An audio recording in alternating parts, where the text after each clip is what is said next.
वीरपुर नाम के शहर में तेजस अपनी पत्नी नीरू के साथ रहता था। पति पत्नी दोनों ही नौकरी करते थे। एक दिन तेजस गांव अपनी माँ के पास फोन करता है। हेलो, प्रणाम माँ। जीते रहो माँ। तुम दादी बनने वाली हो हैं? अरे वाह, ठीक है बेटा, मैं कल ही आती हूँ। जब माँ जी शहर पहुंची तो बेटी बहू ने बहुत अच्छे से स्वागत किया।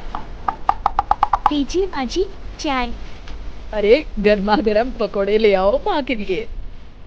वीरू रसोई में गई और 2 मिनट में ही पकोड़े ले आई। जी, ये लीजिए। बहू, जादू से बनाए हैं क्या? हम तो रसोई में गई थी। माँ जी, शीला रसोई में पकोड़े तल रही हैं, मैं बस लेकर आई। हे भगवान, मेरा धर्म भ्रष्ट कर दिया तुझे। तो गंगा जल से शुद्धिकरण करना होगा। दूसरे दिन, माँ जी, मैंने नाश्ता बना दिया है, ऑफिस जा रही हूँ। पर अभी तो घर का सारा काम पड़ा है। शीला आती ही होगी, झाड़ू पोछा बर्तन कपड़े ये सब करेगी। हमारे जमाने में घर का सारा काम हम ही करते थे। जी माँ जी, आप बहुत होशियार हैं। मैं घर ऑफिस दोनों नहीं संभाल पाती। तो जरूरत क्या है घर से बाहर जाकर चाकरी करने की? वैसे भी घर का काम खुद करने से घर में बरकत आती है, समझी? पर माँ जी, पर वर कुछ नहीं, इस महीने की पगार मिले फिर ऑफिस बंद है। रात को वीरू तेजस कहते हैं, सुनिए जी, माँ जी बोल रही थी कि मैं नौकरी छोड़ दूँ। वैसे ठीक ही तो है, अभी तुम्हें आराम की जरूरत है। फिर भी आराम कहाँ, शीला को छुड़ाने के लिए बोल रही थी। तो आप 24 घंटे में इतना काम तो कर ही सकती हो। वो जॉब पसंद है मुझे, पर मन नहीं लगेगा। अगले दिन जब दोनों आते लगी थी, मेरी तो कोई कीमत ही नहीं है इस घर में। माँ जी, आजकल महंगाई बहुत है, रहन सहन भी बदल गया है। दोनों नौकरी करते हैं तभी ठीक रहता है। अच्छा, तू कहना क्या चाहती है? तेरा बेटा तुझे बिठा के खिला नहीं सकता, तू ही इस घर का खर्च चला रही है, हैं? नहीं माँ जी, मेरा वो मतलब नहीं था। मतलब खूब समझती हूँ, ये बाल धूप में सफेद नहीं किए मैंने। अब मुझे नींद से काम हो गया था। तेजस की रोज की छिक से परेशान हो गया था। एक दिन उसने कहा, दीदी, वैसे भी तुम्हें मैटरनिटी लीव मिलने वाली है, तो अभी से एक छुट्टी ले लो। पर क्या, मेरी सैलरी अच्छी खासी है।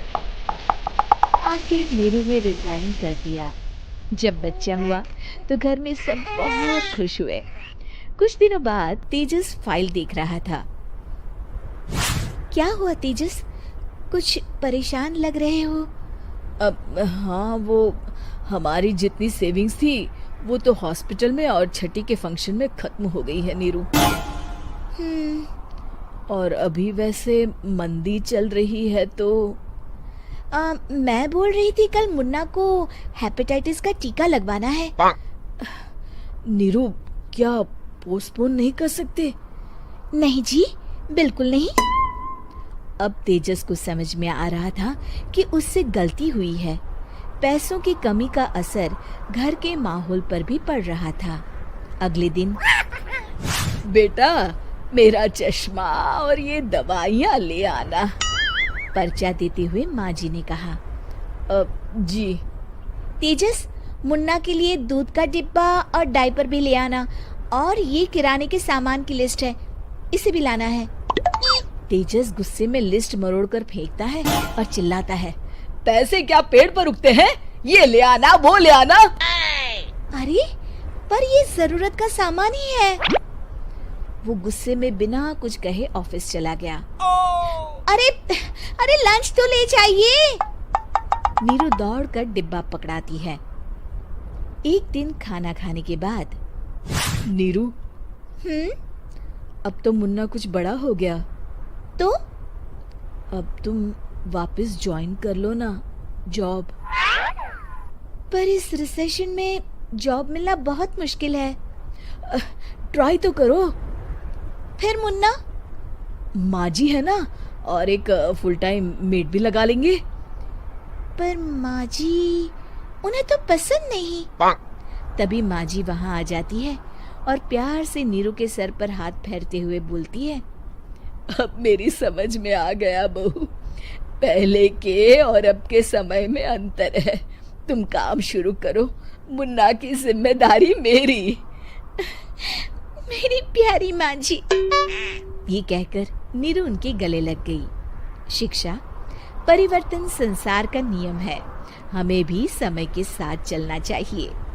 उम्मीद है कि आपको हमारी ये कहानी पसंद आई होगी।